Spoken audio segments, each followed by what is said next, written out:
सभापति महोदय, पूर्व मुख्यमंत्री माननीय भूपेश बघेल जी नहीं रहते तो नेता प्रतिपक्ष जी जो है स्वतंत्रता पूर्वक सांस लेते हैं। वो रहते हैं तो आभासी हो जाते हैं, वर्चुअल नेता प्रतिपक्ष हो जाते हैं, इनको दबा देते हैं वो। नहीं, ये थोड़ा सदन के नेता प्रतिपक्ष को पूरी स्वतंत्रता मिलनी चाहिए। हम लोग नेता प्रतिपक्ष जी के साथ हैं, उसका दल उसके साथ अन्याय करता है। माननीय पुराने मुख्यमंत्री जी आके उनको दबाने की कोशिश करते हैं। नहीं, हमारे नेताजी को कोई नहीं दबाता। जिस ढंग से आप लोग मुख्यमंत्री आपके नहीं रहते तो चाहते हो, तो मैं आपको कोई नहीं दबा सकता। नहीं, और पुन्नलाल आप उनसे डरिए मत। धन्यवाद। आप उनसे मत डरिए। वो वर्चुअल हो जाते हैं, आभासी नेता प्रतिपक्ष हो जाते हैं। कोई वर्चुअल नहीं होते। नेताजी अच्छा काम कर रहे हैं। वो वर्चुअल नहीं, अब एक्चुअल की ओर होने की कोशिश कर रहे हैं। माननीय सभापति महोदय, माननीय मंत्री जी से मैंने पूछा था कि औद्योगिक फसल प्रणाली कृषकों के लिए और आधारित प्रदर्शनी फसल नई किस्म हाइब्रिड प्रमाणित बीजों का वितरण एवं पोषक तत्व, इस विषय पे माननीय मंत्री जी से मैं जानना चाहूँगा आपके माध्यम से कि हाइब्रिड क्या किसानों को और प्रदर्शनी हेतु नई फसल किस्म का लोगों को दिया जाए, क्योंकि 900 किसानों ने प्रशिक्षण प्राप्त किया और इससे किसानों को लाभ क्या मिला, इसे बताने का कष्ट करें।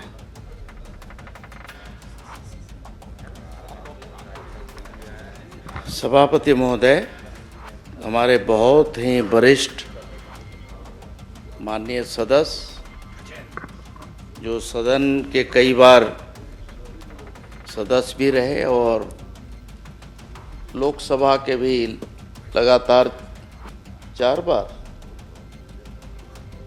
बार आप सदस्य रहे हैं। ऐसे वरिष्ठ सदस्य की चिंता इन्होंने खास करके जो कृषि के बारे में, उनका उत्पादन के बारे में, किसानों का कैसे प्रशिक्षण हुआ, इस बारे में प्रश्न किया है। जहाँ तक आपने प्रशिक्षण के बाद का परिणाम की बात की है, तो सभापति महोदय माननीय सदस्य को बताना चाहूँगा कि प्रशिक्षण इसीलिए दिया जाता है कि अनेकानेक योजना जो चलते हैं, उस योजना के तहत किसानों को किस तरह से अधिक उत्पादन अपने खेत में लेना चाहिए, इस लिहाज से विभाग की अनेक योजनाएं हैं। और इस प्रशिक्षण के बाद उनका स्वाभाविक है कि उनका जो उत्पादन है वो बढ़ता भी है, और जब उनका उत्पादन बढ़ेगा तो स्वाभाविक है कि किसानों का आर्थिक उन्नयन होगा। ऐसा सोच करके इस तरह की योजना चलते हैं महोदय।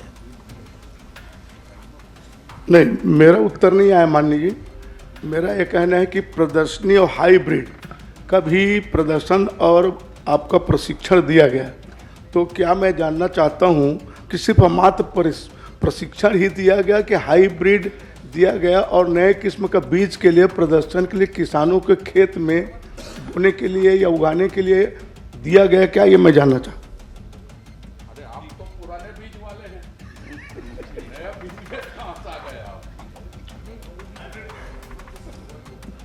अध्यक्ष महोदय, इसमें मैंने बताया कि कृषि विभाग की अनेक योजना चलते, उस योजना के तहत जो प्रशिक्षण दिए जाते हैं, आत्मा योजना है, बीज ग्राम योजना है, राष्ट्रीय खाद्य सुरक्षा पोषण है, दलहन का है कि दलहन के खेती को हमें कैसे बढ़ावा देना है, खाद्य सुरक्षा की दृष्टि से जो हमारे यहाँ मिशन चावल की जो योजना है, और रेन फेड एरिया डेवलपमेंट के लिए जो हमारे यहाँ प्रशिक्षण चलता है कि इन क्षेत्रों में कैसे हम बढ़ावा दे सकें, उनका उत्पादन कैसे बढ़ाया जा सके। तो एक तरह से हमारे यहाँ जो आधार बीज होते हैं, उसी से हमारे जो उत्पादन कैसे हम अधिक बढ़ा सकते हैं, कैसे ले सकते हैं, इसी का हम लोग प्रशिक्षण विभाग के द्वारा देते हैं।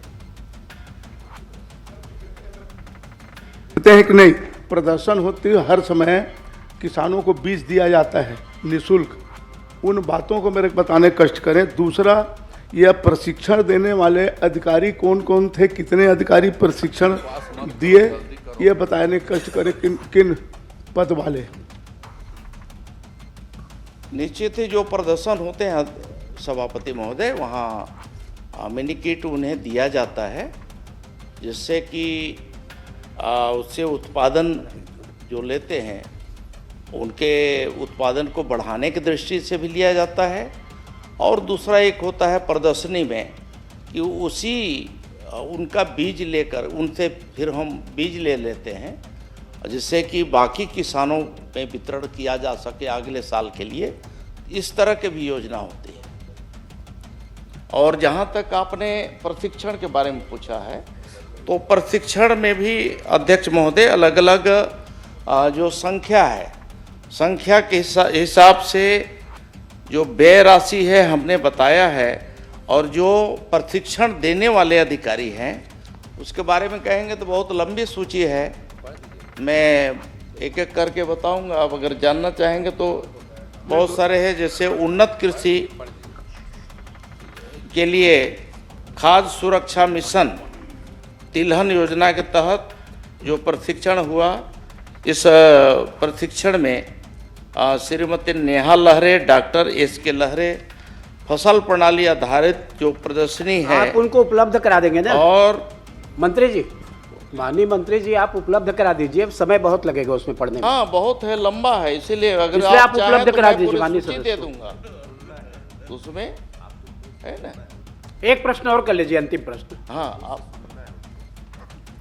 क्या ये प्रशिक्षण के बाद और लोगों को प्रदर्शनी में बीज देने के बाद खाद भी दिया जाता है निःशुल्क, उसका मूल्यांकन किया जाता है? क्या मूल्यांकन के बाद किसी अधिकारी के द्वारा किया जाता है कि बस बीज दे दिए चल दिए, लोगों को कितना फिर उसको लाभ मिला, ये बताने कष्ट करें।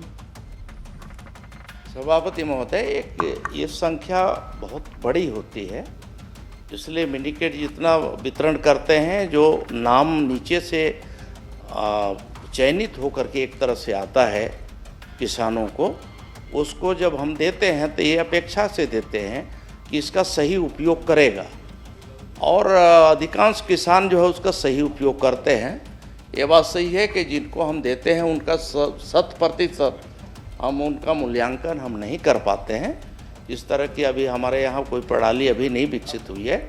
फिर भी आपके जो इस ओर आपने ध्यान दिलाया है, अगर कोई शिकायत हो, किसी प्रकार की कोई और बात हो तो आप बताइए, सुझाव दीजिएगा, तो निश्चित ही हम उसे ज़मीनी स्तर पे उसे लागू करेंगे।